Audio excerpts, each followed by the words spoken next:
کسی کی قبر پہ دیا جلانا، کسی کی قبر پہ چادر چڑھانا جائز ہوتا تو سب سے پہلے یہ کام محمد رسول اللہ کی قبر پہ ہوتا۔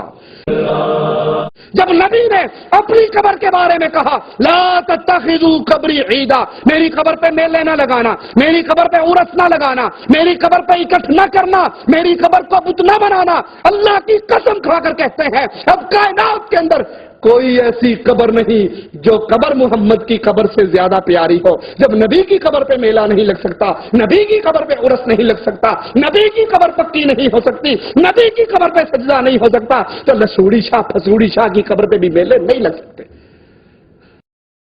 ملک فیصل رحمت اللہ علیہ کی بات کر کے بات ختم کرتا ہوں۔ پاکستان کے دورے پہ گئے، وہاں کے ذمہ داران محمد علی جناح کی قبر پہ لے گئے ملک فیصل رحمت اللہ علیہ کو۔ قبر پہ پہنچے تو گاڑی سے نہیں اترے، پوچھا بھئی یہ کہاں لائے ہو؟ کہا آپ کو نہیں پتا یہ بانی پاکستان کی قبر ہے، آئیے سلام کیجئے، بابا جھکیے ادھر،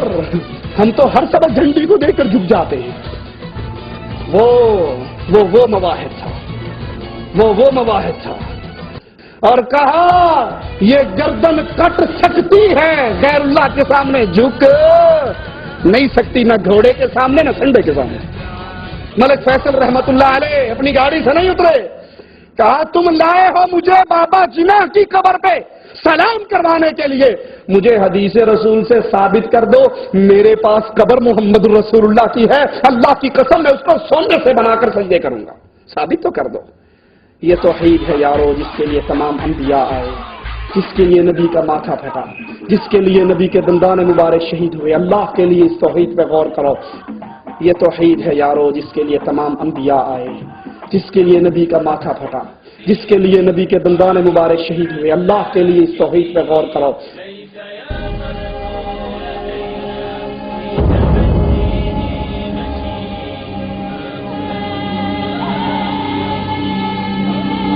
تو سرکار بھی قبروں پر جاتے تھے، اصحاب بدر کی مزاروں پہ جاتے تھے،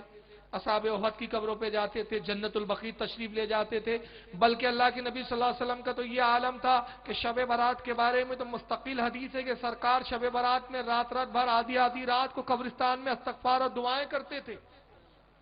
اور یہی نہیں بلکہ جب سرکار معراج پر جا رہے ہیں، معراج ہے دیدار خدا کے لیے، اللہ سے ملاقات کے لیے، مگر ایک مقام یہ آتا ہے کہ جبریل نے روک دیا، حدیث بھی بخاری میں ہے، مسلم میں ہے، تمام کتابوں میں ہے کہ سرکار کو جبریل نے روکا، کہا اللہ کے نبی رک جائیے، ٹھہر جائیے، کف یا رسول اللہ صلی اللہ علیہ وسلم، اللہ کے نبی ٹھہریے، فرمایا جبریل کیوں روکا؟ کہا یا رسول اللہ قبر کو دیکھ رہے ہیں، یہ موسیٰ علیہ السلام کی قبر ہے، موسیٰ کی زیارت کر لیجئے، موسیٰ سے ملاقات کر لیجئے۔ سرکار کے الفاظ ہے، اللہ کے نبی فرماتے ہیں مررتا علی قبر موسیٰ وہو قائم یصلی، میں معراج کی شب موسیٰ کی قبر پر رکا اور میں نے دیکھا کہ موسیٰ اپنی قبر میں نماز پڑھ رہے ہیں، موسیٰ اپنی قبر میں نماز پڑھ رہے ہیں۔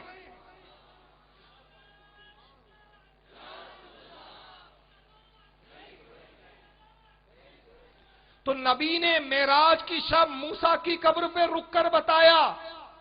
کیا بتایا کہ دیکھو مقصد اصلی ہے دیدار خدا، مگر اتنے عظیم مقصد کے لیے نکلا ہوں لیکن موسیٰ کی قبر کی زیارت کر رہا ہوں، تو جب میں موسیٰ سے افضل ہو کر، جملہ سنیں، جب میں موسیٰ سے افضل ہو کر موسیٰ کی قبر کی زیارت کرتا ہوں تو تم ادنا ہو کر اپنے سے افضل ولی کی قبر کی زیارت کیوں نہیں کرتے ہو؟ ہے کہ نہیں؟ جب میں موسیٰ سے افضل ہو کر جبریل نے رک کر بتایا زیارت کروانا میری سنت، نبی نے رک کے بتایا قبر کی زیارت کرنا میری سنت، اور پھر بتایا کافی تھا اتنا کہ سرکار کہتے میں نے سلام کیا اور آگے بڑھ گیا، رسول اللہ کہتے نہیں وہ ہوا قائم یصلی، میں نے موسیٰ کو دیکھا کھڑے ہیں، لیٹے نہیں ہیں، کھڑے ہیں، نماز پڑھ رہے ہیں، گویا نبی نے بتایا کہ صاحب قبر زندہ ہوتے ہیں، جو ان کو مردہ کہے اس کا عقیدہ مردہ ہوتا ہے۔